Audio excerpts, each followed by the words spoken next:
Alors, madame a créé une fausse plainte contre moi pour le 23 avril 2018, donc pour demain matin, pour nos représentations d'enfants. Donc là, je pense que ça se voit là.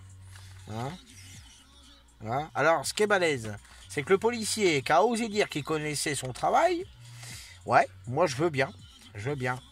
J'aurais prétendument j'ai pas représenté les enfants le 31 08, hein, voilà, à cette heure-là. Elle a été déposée plainte à 22h30. On est bien d'accord. Entre parenthèses, le policier a marqué jeudi congé scolaire. Donc, effectivement, je devais ramener les enfants le 3 septembre, hein, et non le 1er septembre. Donc la plainte, elle a été déposée, ça part demain devant le juge. Elle est en train de faire une fausse déclaration en fait. Sans compter que à ça, derrière, évidemment. Alors évidemment, j'ai appelé la maîtresse d'hydro à l'école d'hydro à Orléans, qui confirme bien que les enfants n'ont pas loupé l'école. Hein, ici, c'est bien marqué. Hein, regardez bien. Hein. Les deux enfants, voilà, hein, la moitié des vacances scolaires, les années impaires et machin. J'ai essayé toute la soirée de le contacter, machin, patati, bon, enfin bref. Lundi, écrire résidence de deux enfants, je ne sais pas si vous voyez bien, c'est un petit peu le problème d'ailleurs. Il est venu les chercher au mois d'août, les enfants, à mon domicile. Il m'a dit qu'il les ramène fin août, sans être plus explicite. Bah oui, fin août, et alors? Fin août, ça veut pas dire que je vais les ramener en retard. Il devait les ramener, écoutez bien. Il devait me les ramener le 31 08, alors que l'école se termine le 4. Donc l'école reprend le 4 septembre, et je les ai ramenés le 3. Donc elle est en train de faire une fausse déclaration devant un officier de police judiciaire qui lui en plus a pris la plainte et qui a osé me dire qu'il connaît son travail. Et bien s'il connaît son travail comme il le dit, il aurait peut-être dû se rendre compte que l'école reprenait le 4 septembre 2017 et non le 31. D'accord?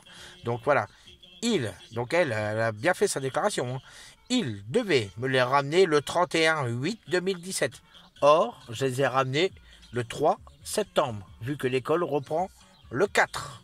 Hein, et non, comme Madame Dahabi Had ose le dire, le 31/8/2017. Voilà. Donc c'est quand même pas compliqué, ça s'appelle carrément un faux et un usage de faux.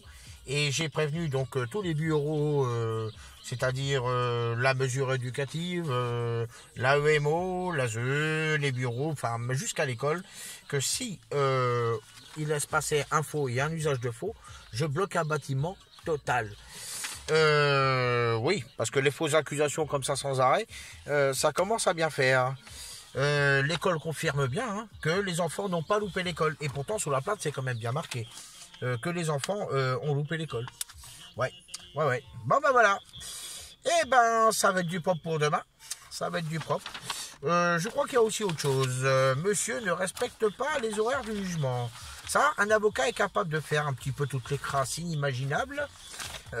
Monsieur ramène les enfants entre 17 et 18 heures. Alors, pour vous faire passer pour le pire des pères, j'ai le droit jusqu'à 19h, voire jusqu'à minuit. Bon, évidemment, hein, je l'ai fait un petit peu avant. Monsieur ne respecte pas le jugement, il ramène les enfants entre 17 et 18 heures. Bah non, je suis désolé, c'est jusqu'à 19 heures. Donc l'avocate, en fait, par petite subtilité, est en train de vous mettre des vrais saloperies dessus, quoi. Donc, demain, je vais d'abord voir pour les déposer plainte. S'ils ne veulent pas prendre ma plainte, c'est ou je refais une action au consulat, ou je bloque directement le bâtiment, à la grâce de Dieu, et je vais leur faire voir de quelle voie je me chauffe. Parce que moi, mes plaintes sont tout le temps cassées sans suite. Bon, bah, c'est pas si compliqué que ça, quoi. Je voudrais vous faire voir ça d'ailleurs. Alors là, évidemment, pour la pension alimentaire, ça y va à fond les gamelles. Hein, ça, c'est pas un souci. Hein. Je voudrais vous faire voir un truc. Il les ramène entre 17h et 18h. Et en plus, elle ose dire que je respecte pas le jugement. Je les ramène entre 17 et 18 heures. Non mais attends, déjà, je les ramène. N'importe quoi. Bon. Enfin, en tout cas, de toute façon, toujours est-il, c'est que si la juge accepte ça demain, oui, tu vas l'accepter, toi. Ça, la seule différence près, c'est que moi, je vais te bloquer un bâtiment et tu vas rien accepter du tout. Voilà. Les enfants, évidemment, sur l'ASE, quand ils étaient à Orléans et que j'ai fait la première action, tout le monde, je parle même la police, hein, était bien gentiment contre moi, sauf que l'ASE est passé chez le grand-père El Ayashi, 27 rue d'Allée du Limousin. Les enfants, donc l'ASE est passé chez eux. Les enfants sont sales, pâles, tristes, éteints, en état de souffrance et en milieu pathogène. Et Madame Dahabi, là, dans ses conclusions, essaye de faire gentiment demi-tour en disant que c'est moi de mon côté. Non, le rapport de l'ASE est chez Madame, chez le grand-père, avec Madame Dahabi, pas avec moi. Et oui. Bon, toujours est-il, c'est que voilà. Demain, ça risquerait de chauffer. L'agent de sécurité, alors, je voudrais vous faire voir un truc. Quand même. L'agent de sécurité, je vous ai fait voir une vidéo sur Facebook, n'aurait jamais dû bouger. Demain, je vais lui faire voir de quelle voie je me chauffe. Tu vois, ça s'appelle une fiche de paye. Agent de sécurité de rien du tout. Ça s'appelle une fiche de paye. Bodyguard, d'accord, bodyguard sécurité, on est bien d'accord. Et si je me trompe pas, hein, c'est mes fiches de paye, ça, tu vois. Hein, c'est quand même bien marqué Munoz Rodriguez Olivier, d'accord. Donc, moi, mon boulot, je le connais, moi. Toi, l'agent de sécurité, tu vas faire une chose. Tu vas faire coucher, pas bouger, dodo, petit chien. Parce que ça commence à me gonfler. Et demain, tu vas voir quelle voie je me chauffe. Autre fiche de paye, hein. C'est pas compliqué, d'accord. Alors là, tu vas en voir une autre. Ça s'appelle une main courante que je vais te réclamer très gentiment demain. Hein. Une main courante, comme quoi Maître Moirot, à chaque fois qu'un père passe dans le tribunal, elle fait prétendre que les pères sont très violents dans les tribunaux pour appeler les agents de sécurité.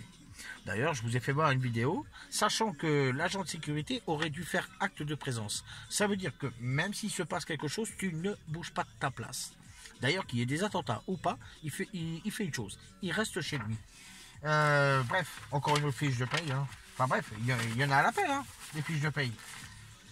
Sécuricon, hein, voilà. Logis sécurité, je sais pas si tu vois bien. Hein. Ouais, Sécuricon, logis sécurité, hein, c'est bien moi, hein, une journée gazolier. Ça, alors, Madame Dahabi dit dans ses conclusions, avec François le papa, avec qui j'ai fait une action médiatique devant la CAF, Madame, dans ses conclusions, se met à dire que j'étais enchaîné à la CAF. Non, je n'étais pas enchaîné à la CAF. Les pères en colère remontent au créneau, j'ai juste posé une banderole à la CAF. Hein, j'ai pas fait autrement. Mais, Maître Moirot, dans ses petites conclusions bien pourries, faut être pourri comme avocat. Hein. Pour faire ça, il faut vraiment être pourri. Hein. Sachant que mes enfants, elle les protège pas du tout. Donc, voilà. Où c'est que c'est marqué ça que je puisse vous faire voir? On a 10 minutes là. Eh ben c'est bon, 10 minutes. Eh ben c'est pas grave. C'est pas grave, bouge pas. Ouais, bah à la limite, tu peux l'arrêter là. C'est pas grave, de toute façon, ils vont voir ça à fur et à mesure.